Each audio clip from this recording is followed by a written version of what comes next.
ఎదుగుదల కోసం protein powder ఇంట్లోనే ఇలా తయారు చేసి పెట్టండి. మార్కెట్లో దొరికే కొన్ని ప్రోటీన్ పౌడర్స్ చాలా కాస్ట్లీ మరియు కెమికల్స్ తో నిండిపోయి ఉంటాయి. కానీ మీరు ఇంట్లోనే చాలా నేచురల్ గా టేస్టీగా ప్రోటీన్ పౌడర్ తయారు చేసుకోవచ్చు. ఇది మీ పిల్లల యొక్క గ్రోత్ కోసం, హైట్ ఇంప్రూవ్మెంట్ కోసం, స్టామినా కోసం, బ్రెయిన్ డెవలప్మెంట్ కోసం చాలా ఉపయోగపడుతుంది. హోమ్ మేడ్ ప్రోటీన్ పౌడర్ ఎలా తయారు చేయాలంటే బాదం పప్పులు ఒక 10, 5 పిస్తా, 5 కాజు, వాల్నట్స్ అంటే ఆక్రోట్ 2, శనగపప్పు 2 టేబుల్ స్పూన్లు, అలాగే ఓట్స్ 2 టేబుల్ స్పూన్లు, ఎండు ఖర్జూరం ఒక 3 ముక్కలు, ఇలాచి ఒక 2 ముక్కలు. వీటన్నిటిని ప్యాన్ లో వేసి లైట్ గా హీట్ చేయండి.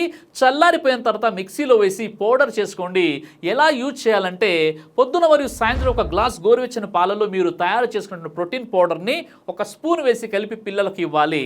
కొద్దిగా తేనె కలుపుకుంటే ఇంకా టేస్ట్ గా ఉంటుంది. దీనివల్ల మజిల్ స్టామినా పెరుగుతుంది, పిల్లలు హైట్ పెరుగుతారు, మెమరీ షార్ప్నెస్ పెరుగుతుంది, ఎనర్జీ మరియు డైజెషన్ అనేవి బ్యాలెన్స్ అవుతాయి. ఇది చాలా న్యాచురల్, ఇంట్లోనే తయారు చేసుకుని పిల్లలకి ఇవ్వవచ్చు.